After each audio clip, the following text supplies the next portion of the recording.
Did you know 70% of Americans consider themselves middle class, but only 50% truly are? Let's jump into the 5 wealth classes, ranging from lower class all the way up to upper class, and see what it really means to be in each. Starting off with the lowest 20%, often referred to as the lower class. In the US, the lower class have a median income of $12,000 and a median net worth of $6,030. Net worth refers to the total wealth of an individual by adding up all their assets like houses, cash, stocks, and subtracting all their liabilities like mortgages and debt. The U.S. poverty line in 2023 is $14,580 for single person or $30,000 for family of 4. That means the median person in the lower class is living just below the poverty line. Here are some common traits or similarities of people in the lower class. They often find themselves living paycheck to paycheck with no savings or retirement fund. Disposable income is a luxury they never enjoy. Many didn't receive the opportunity to pursue a college education,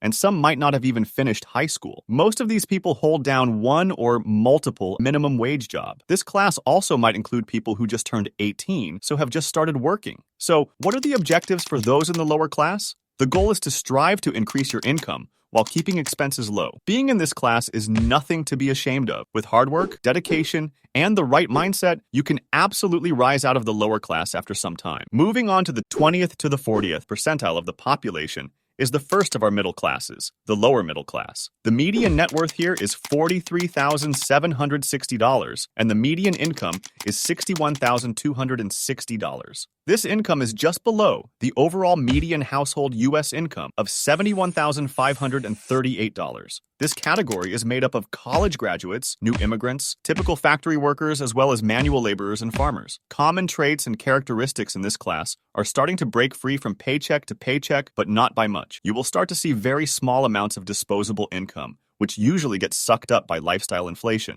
Probably have little savings, little or no retirement fund. Objectives at this level is to really avoid lifestyle inflation, so you can use any extra earned money as rainy day fund, savings, or even maybe towards a retirement fund. To evolve out of the lower middle class, you really need to start having a solid financial education and plan ahead by subscribing to Wisdom Wave. Next up, we have the middle class. This class means you're right in the middle of wealth classes and are as average as you can be. So well done for getting this far. The median net worth for this class is $104,700, while the median income rises to $145,200. People usually in this class are office workers, nurses, and salespeople. The 6 signs you are truly middle class are home ownership, car ownership, college education, retirement security, healthcare coverage, and a family vacation once a year. The share of adults living in middle-income households is unchanged since 2011. Moving on to the final of our middle classes, the upper middle class. Now, the median net worth is $201,800, and the median income increases to $269,100. People in this class are engineers, accountants, lawyers, doctors, all well-respected, high-paying jobs. These people are making very good salaries, but at this point, it's not about how much you make, but more so how much you keep at the end of the month. Large salaries are great, but if you're spending all the money you make on fancy cars, clothes, and holidays,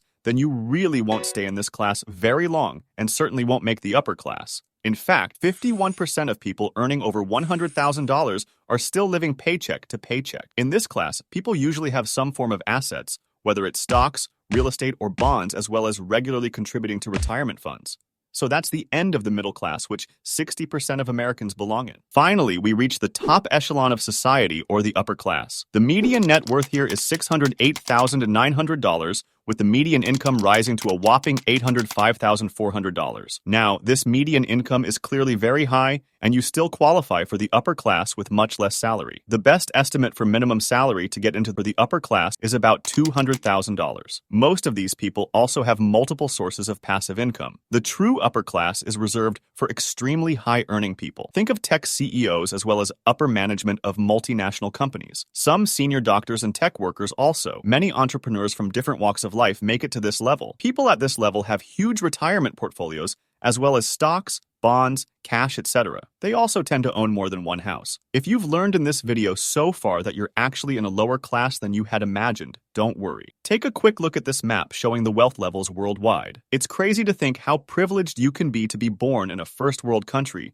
where wealth levels are so high. This next graph shows the distribution of ultra-high net worth individuals around the world. The US have the vast majority, which comes as no surprise. If you make over $50 per day, then you qualify for the top 20% of earners worldwide. So practically everyone in the US are in the global top 20%. I hope that makes you feel better. Now that you know what wealth class you're in, maybe you'd like to check out this video about how much money you should have saved by age.